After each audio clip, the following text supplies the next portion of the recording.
મિર્ચી morning. આજે ફરી એક દિવસ ઉગ્યો છે. ફરી સૂરજે સવાર પાડી છે.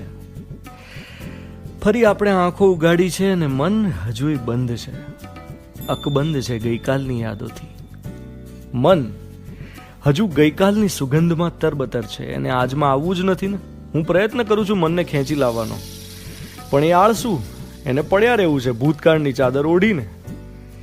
ધાબે સૂતેલું નાનું બાળક કેવું હોય, અગાશી પર ઊંઘ્યું હોય ને પછી તડકો આવે કે તરત ઊંઘમાં અડધી આંખ ખુલ્લી રાખીને ધીમે ધીમે ઊંઘરેટા પગલે ચાલતું ચાલતું ટેરેસ પરથી નીચે આવે ને સીધું પથારીમાં પડતું નાખે, પાછું સૂઈ જાય. બસ મારું મન એવું જ છે. એને ઉચકીને યાદોની અગાશીમાંથી નીચે લાવો તોય પાછું ઊંઘી જ જાય.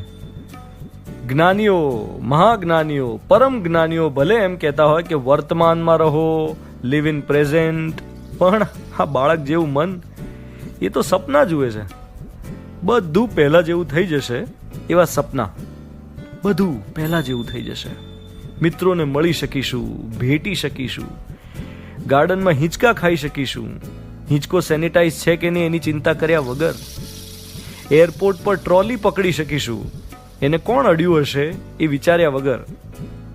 બસમાં દંડો ઝાલીને હેન્ડલ પકડીને ઊભા રહીશું, થોડા થોડા ડોલતા રહીશું એ હેન્ડલની સફાઈ વિશે વિચાર્યા વગર. પોટલક કરીશું, બધાના ડબ્બામાંથી ખાઈશું, ખાવાનો આનંદ લઈશું, બીજું કશું જ વિચાર્યા વગર કે કોનો ડબ્બો કેવો છે, સેનિટાઈઝ છે કે નહીં. મન છે ને મન સપના જુએ છે કે બધું પહેલા જેવું થઈ જશે. એ માનતું જ નથી ને કે હવે બધું કાયમ માટે બદલાઈ ગયું છે. કાયમ માટે. આજે ફરી બળબળતી બપોર થશે. સૂરજ આગ વરસાવતો હોય એમ તપશે, આપણને તપાવશે, તાપના તીણા તીર ભોંકશે અને મનની ભીતર અંગારનો ચરુ ઉકળશે. મન આકળ વિકળ થશે અને એ વખતે મનના માથે હાથ ફેરવવો પડશે. એ શીતળ લેપ કોનો હશે? સંવાદનો. કોઈ તો એવું હોય જ ને જેની પાસે આપણે ઠલવાઈ શકીએ. હું શોધી કાઢીશ મારી ફોનબુકમાંથી એક એવું નામ, એક અંગત નામ જેને વર્ષો પછી ફોન કરું તોય એમ જ લાગે કે હજુ ગઈકાલ તો મળ્યા હતા. સંબંધમાં કોઈ ગેપ જ ના પડ્યો હોય એવી વ્યક્તિ, કોઈ દોસ્ત, કોઈ વહાલું, એને કરીશ. આ મનની ફરિયાદ એને કરીશ. અને સામે એ જે મને સમજાવશે ને એમાં હું 50 આર્ગ્યુમેન્ટ્સ કરીશ. એ નહીં સમજે. હું 2 ઘડી ફરિયાદ કરીશ કે યાર કોઈ સમજતું કેમ નથી વેર આઈ એમ કમિંગ ફ્રોમ, હું શું ફીલ કરું છું, અનુભવું છું, કોઈ સમજતું કેમ નથી.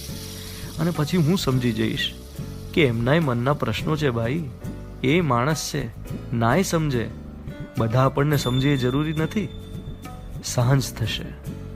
બારીઓમાંથી ચડાઈને આવતો ગરમ પવન થોડો ટાઢો પડશે. હું કપમાં ગરમ પાણી કરીને બંને હાથથી કપ પકડીશ. એ વોર્મથને હથેળીમાં ધરીને સાંજના પવનની લહેરખીઓને મારી આંગળીઓની વચ્ચેથી પસાર થવા દઈશ. સૂર્યાસ્તના રંગોને જોઈને વિચારીશ કે આવો લાલ ચટક રંગ મેં છેલ્લે ક્યારે પહેર્યો હતો. આ રંગ શેનો શેનો છે? શૃંગારનો કે ક્રોધનો? વિશ્રામનો કે તૃપ્તિનો? 7 વાગ્યા પછીના અવાજ વિનાના શહેરની શાંતિમાં મારું મન ઘૂંટાશે. અજંપો, અંધકાર, એ નીરવતામાં જ આખું અસ્તિત્વ છે. એ અંધકારમાં જ અજવાળું સમાહિત છે. એ અજંપાની જ બીજી કોર, સુખ, તકીએ માથું રાખીને ઊંઘી રહ્યું છે.